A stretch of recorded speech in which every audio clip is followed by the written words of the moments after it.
We want to get this patient into a sitting position, so that when they get dizzy or if they get dizzy, they don't fall down.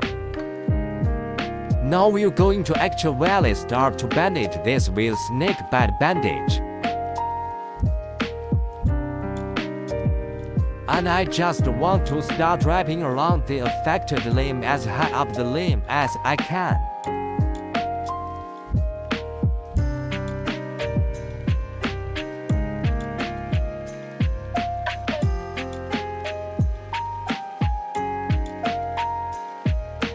Take a pen and mark the location of the snake bite.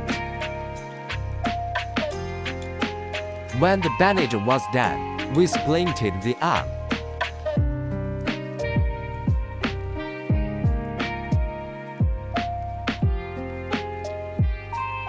Finally, wrap a self-adhesive bandage to make it more secure. Helps delay the absorption of the venom injected into the body.